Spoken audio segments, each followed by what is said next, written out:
America is getting ready. U.S. law enforcement officials are bracing for pro-Trump protests at state capitol buildings across the nation. More than a dozen states have activated National Guard troops to help secure their capitol buildings following a warning from the FBI that there will be armed protests in the coming days just before the inauguration of President-elect Joe Biden. Well, joining us for more on this, of course, is journalist Andy Rosegan in Lansing, Michigan, outside the Michigan State Capitol building. Looks very cold. What's going on there right now? Natasha, the big story out here wasn't the dozen or so armed Trump supporters who did show up here for a while peacefully. They stood outside the Capitol here, but really the law enforcement. You can see behind me all the National Guard and police officers here, dozens of them, and bomb-sniffing dogs. That may have helped in keeping the peace here. In fact, we haven't heard of any other violence at any other state capitals so far tonight. And in the meantime, I asked one of these armed Trump supporters, really, why are you here?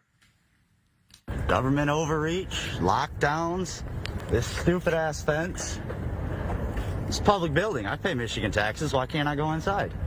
For those who say this is not right, that this is turning up the volume, what do you say? I'm just standing here. Am I turning up any volume?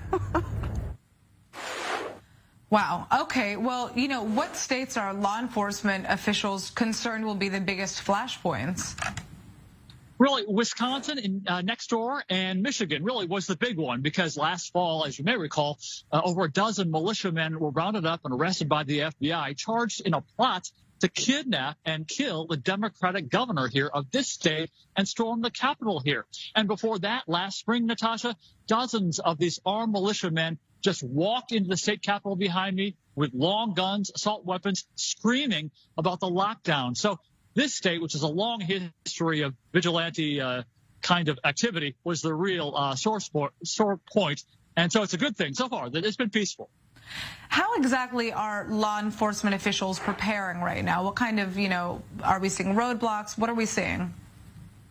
Well, here, lots of roadblocks in the downtown here, as well as state capitals around the country. They're really monitoring online chatter quite a bit. They're looking for what online chatter they say is either aspirational, just talk about violence, or intentional, actual plots to be carried out. And in fact, there was a deemed credible threat here at the state capitol, which is closing the state capitol here for at least a week.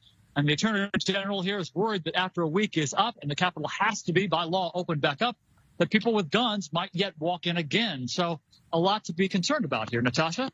Now, as law enforcement ramps up, what kind of responses are we hearing from militias and extremist groups who are planning on rallying?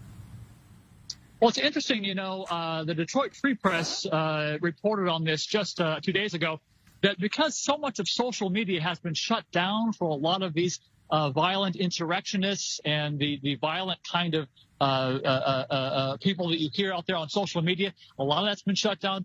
President Trump's Twitter account has been shut down. There's been a run on citizen band radios, CB radios, which were really popular in the 1970s, as a way for these militiamen, these underground violent insurrectionists to communicate with each other. So that's another thing that law enforcement has to be on the lookout for, other ways that they are communicating with each other.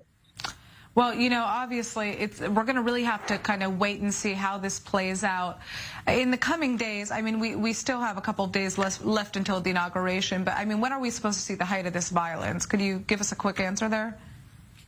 Well, obviously, the 20th, on the Wednesday, the inauguration day is when the big fear is. But the big question, Natasha, is what happens after that? It won't go away. Law enforcement officials say this threat won't just suddenly disappear. It will fester for a while. The question is how long and how serious is the threat?